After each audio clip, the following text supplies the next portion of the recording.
আসসালামু আলাইকুম সবাইকে। আমরা কারা না চাই যে আমাদের কিচেনটা খুব সুন্দরভাবে সাজানো গোছানো থাকবে এবং শাকসবজি ফলমূল রাখার নির্দিষ্ট কোনো জায়গা খুঁজে পাওয়া যায় না, সেই ক্ষেত্রে কিন্তু নষ্ট হয়ে যায়। তাই জন্য আমরা নিয়ে এসেছি আপনাদের জন্য 5 লেয়ারের রাউন্ড শেপের কিচেন র্যাক।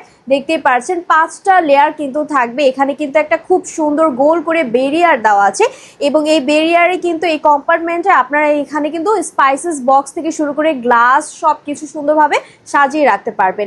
এবং এখানে দেখুন, এখানে ভিতরে স্পেসে কত শাকসবজি ফলমূল আপনারা স্টোর করতে পারবেন। এখানে একটা জালির মতো দেওয়া আছে, এখানে হাওয়া বাতাস ঢুকলেই কিন্তু শাকসবজির ফলমূল আপনার নষ্ট হবে না, অনায়াসে আপনারা অনেক দিন যাবত স্টোর করতে পারছেন। এবং এখানে কিন্তু আরেকটা চমৎকার ব্যাপার রয়েছে, এখানে কিন্তু 4টা চাকা সিস্টেম থাকবে। আপনারা চাকা দিয়েও এক জায়গা থেকে আরেক জায়গায় এই কিচেন র্যাকটা মুভেবল করতে পারছেন এবং এই কিচেন র্যাকটা থাকবে খুবই হালকা ওজনের। আর এটা চলে যাবে কিন্তু এই বক্সের ভেতরে। এই বক্সের ভেতরে কিন্তু আপনার 5 লেয়ার রাউন্ড শেপ কিচেন র্যাকটা পেয়ে যাচ্ছেন। তাহলে দেরি না করে আপনারা এখনই জলদি জলদি অর্ডার করে ফেলুন। ধন্যবাদ।